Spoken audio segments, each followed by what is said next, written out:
Olehnya lom urang yang hina Rasulullah na pula Aswad bin Abdu Yagus Az-Zuhri Al-Qurashi.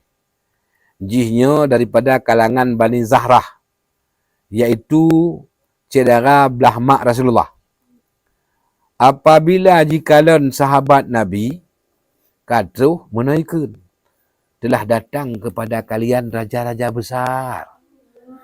Yang maksudnya dia je. Ya, pakai kelagannya karena orang Islamnya sahabat Nabi ke orang sederhana. Pakaiannya metampai yang ke raja besar. Ya, sedangkan orang Islamnya kan kasih-kasihin. Daiji pernah jika narit pansia ke Nabi. Tidakkah hari ini yang kau berbicara di langit? Muhammad, orangnya hana abang langit apa? Nyamban jangan hina Nabi. Olehnya urang lain lam yang hina Nabi Aswad ibnu Abdul Muttalib Al-Asadi, iaitu anak lelaki paman Siti Khadijah, sepupu Khadijah. Dia dan golongannya waktu merumpok dengan orang Islam yang lewat, kedip-kedip mata sampai-sampai ji. Maka geputron ayat, innal ladzina ajramu kanu minal ladzina amanu yadhakun wa idza marru bihim yataghamazun wa idza anqalabu ila ahlihim anqalabu fakihin wa idza ra'awhum qalu inna haula'i ladallun. Sesungguhnya urang yang merdeka, nakah urang yang mentertawakan urang beriman. Dan apabila orang yang beriman lewat di ke awak merdeka awak kafirnya, mereka saling kedip-kedip mata.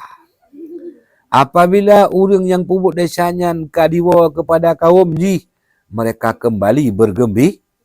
Apabila mereka melihat orang mukmin, mereka mengatakan sesungguhnya mereka ini benar-benar orang sesat. Ikun ke orang mukmin, orang si olehnya yang lain lam yang hina Rasulullah Walid ibnu Mughirah. So Walid ibnu Mughirahnya iaitu paman Abu Jahal. Iji termasuk pembesar kabilah Quraisy dan kehidupan ji mewah, orang kaya. Bak sabah wate ji dengar Quran yang dibaca oleh Rasulullah dikeun bak kaum ji. Hai Bani Makhzum, demi Allah, ya, ilon banyo ban ku dengar dari Muhammad saboh narit yang kon narit manusia dan kon pula narit jin. Sesungguhnya naritnya memiliki keindahan dan kecemerlangan. Sesungguhnya ibarat pohon lagi sibak bakai yang pucuk ji watih kede watih bakai letat boh dan diup ji letat uke yang subur. Dan sesungguhnya ia sangat tinggi kayanya. Dan hana kayanya lebih manyang baknya. Maka orang Quraisy menaikkan demi Allah Al-Walid nyokai tamong Islam, nyokai tamong agama baru. Ya, nyokai tamong Walid, habis tamong agamanya. Maka gekun li Abu Jahal tenang. Kajit lun ke gantau ji yang menyadarkannya. Ya, maka Abu Jahal dikejak tu rumah kaya. Terus bak rumah Walid, geduk ke Walid. Seraya bersedih dan berbicara dengan kata-kata yang membakar semangat kejahiliahannya. Ya, ipuik semangat jahiliah. Maka Al-Walid bagian didengar hasutan daripada Abu Jahal, terbakar kembali semangat jahiliahnya. Lalu ibudah dan langsung dijak bak orang Quraisy, jikun kalian menuduh Muhammad gila. Apakah kalian pernah melihat dia ngelandur? Oh, kon bengih ke kon liik semangat Abu Jahalnya. Bengih dalam ke Abu Jahal, ha? Kapagah Muhammad pungo natong ka euy pegah ba sekret apa ke? Kapagah Muhammad nyan peramal. Pe gata na pernah tayak ramal pak ji. Gata tertuduh ji penyair. Apakah kalian pernah melihat dia mengucapkan syair? Kapagah lekah katuduh ji sebagai pendusta. Pernah kata nak kakalan ji musulit. Ya. Semua pertanyaan tersebut mereka jawab tidak pernah. Kemudian mereka bertanya, kalau memang demikian, lalu dia menjadi apa? Mana Muhammad nyampu. Al-Walid kata mikir, dia tidak lain adalah seorang ahli sihir. Ya, baca pegang. Berarti mentang belahanan je. Muhammadnya tukang sih. Bukankah kalian telah melihat dia sering memisahkan seorang laki-laki dengan isteri? Anak dan hamba sahayanya cakap, lakau tarik kerja perumah katingai, perumah tarik kerja lakau bantang kape. Ya, anak dengan ayah mempisah, temon dengan po mempi. Wate ji dengar jawapan Walid. Nyan ka surak-surak gembira. Ya, sehingga aula tempat pertemuan mereka seolah-olah bergetar karena suara luapan kegembiraan. Senang tak lagi awak kafirku. Maka Allah nepetun ayat sehubungan dengan sikap Walid yang ditujukan kepada Rasulullah. Zarni wa man khalaqtu wahida waja'altu lahu malam mamduda wa banina wa syuhuda wa mahadtu lahu tamhida thumma yatma'u an azida kalla innahu kana li ayatina anida sa'urhiquhu sa'uda innahu fakkara wa qaddar faqutila kaifa qaddar thumma qutila kaifa qaddar thumma nadhar thumma abasa wa basar thumma adbara wastakbar faqala in hadza illa sihrun yu'sar in hadza illa qaulul bashar sa'uslihi saqar. Biarkanlah aku bertindak terhadap orang yang telah aku ciptakan sendiri.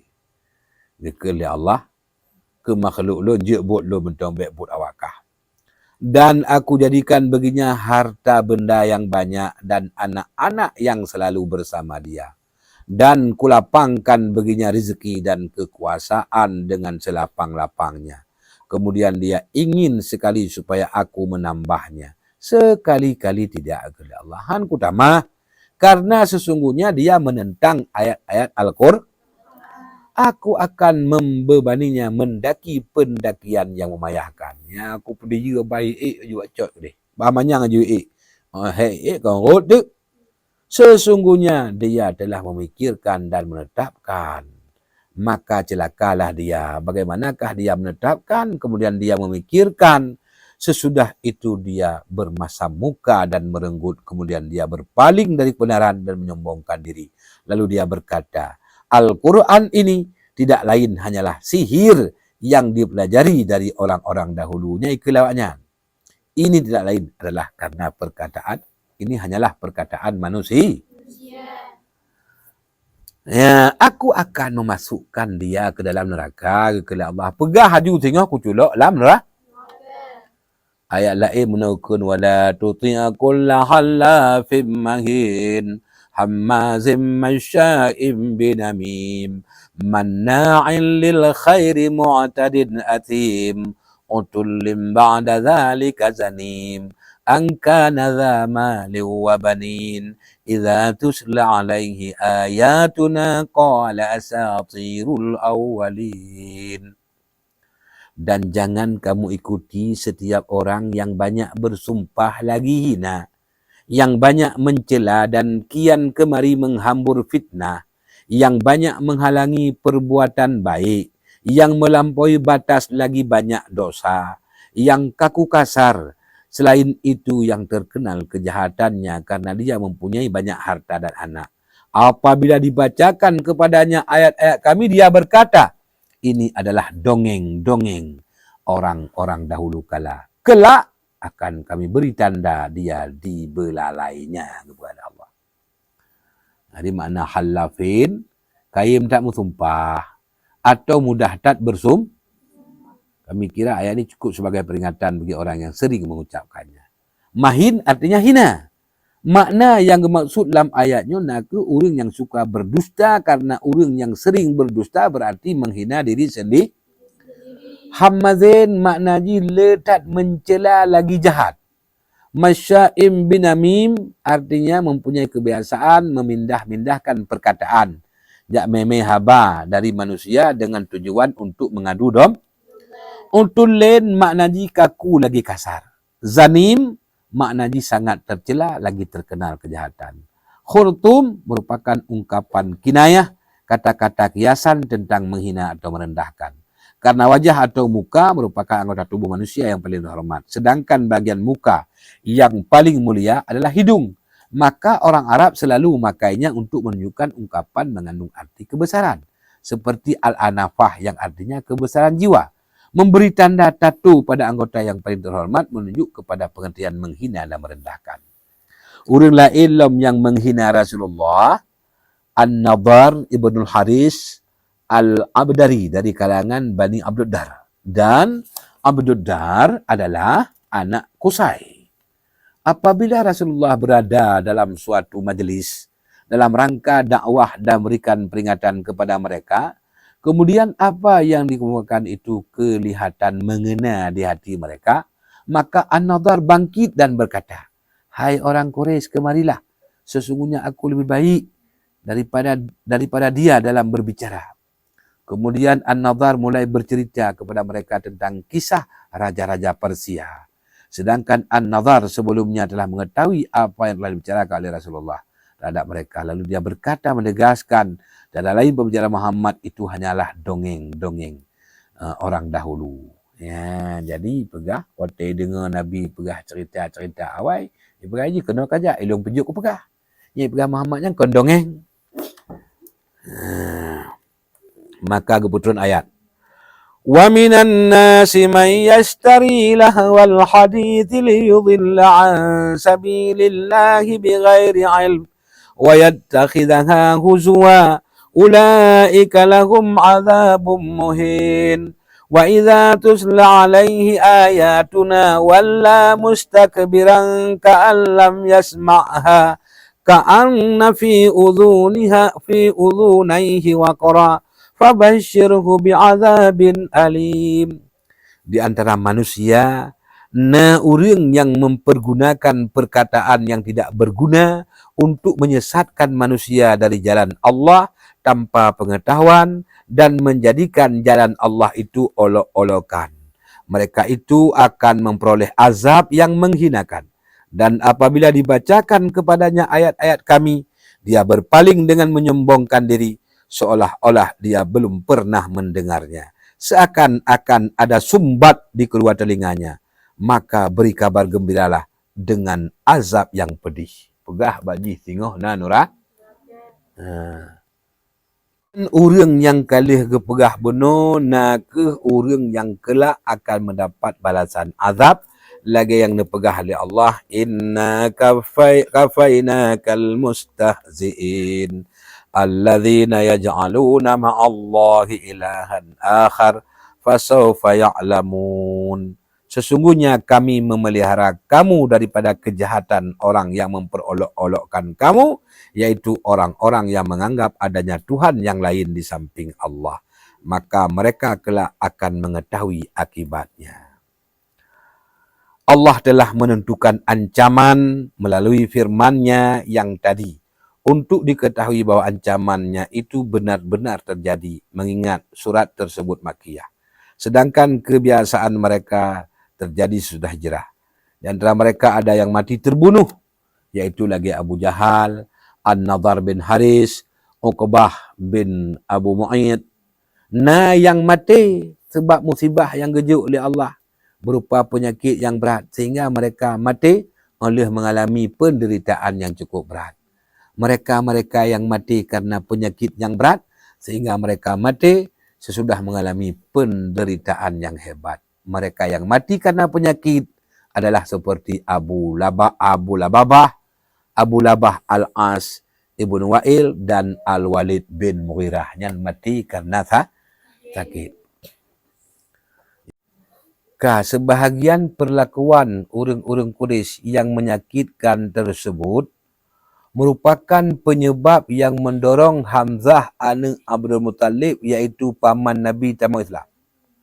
Jadi pakan Hamzah tamu Islam nyoku bagi akai Quraisy disakiti Nabi dan orang Islam. Bak watenyan fanatik Hamzah terbakar. Bak saboro Hamzah dicela le urinang. Maka dicela Hamzah le urinang karena Hamzah ge iem wate Abu Jahal ge sakiti anak kemun ganyan iaitu Rasulullah. Ke urinang anak kemun itu mepoh ke tanya tak mentang nyai ke le urinang ipu suum Hamzah.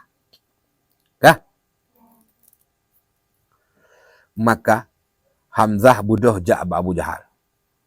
Lalu bengih dan getenak-tenak Abu Jahal menurut. Mengapa engkau mencaci maki Muhammad? Kepu kau caci Muhammad sedangkan lun kau utama agama ji? Yang kau utama dalam kau haju. Maka Allah gejuk cahaya keyakinan dalam hati Hamzah sehingga genyan menjadi orang yang paling get Islam dan paling raya rasa ghirah cemburu terhadap kaum muslimin serta paling kuat permusuhan terhadap musuh-musuh agama sehingga Hamzah duduk gebuh nan li Allah gebuh dan asadullah. Hamzah duduk bertemenan asadullah. Apa makna asadullah? Rimung Allah. Rimung Allah artinya rimung dalam membela agama.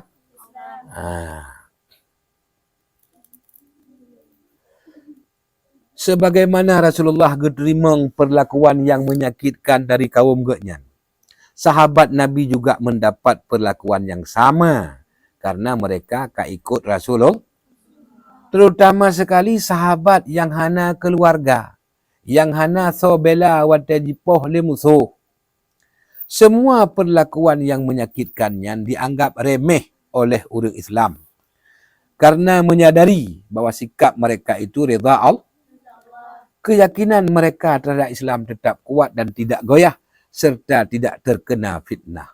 Allah menegakkan keimanan mereka sehingga akhirnya dia menyempurnakan agamanya di tangan mereka. Dan mereka akhirnya menjadi raja-raja di muka bumi yang sebelumnya mereka adalah urang-urang lemah. Duduk kabakau di Islam. Lagi gekul ya Allah. Wa nuridu an namunna 'alal ladzina istud'ifu fil ard wa naj'alahum a'immatan wa naj'alahumul warithin. Dan kami hendak memberi kurnia kepada orang-orang yang bertindak, yang tertindas di bumi ini dan hendak menjadikan mereka memimpin dan menjadikan mereka orang yang mewarisi bumi ini.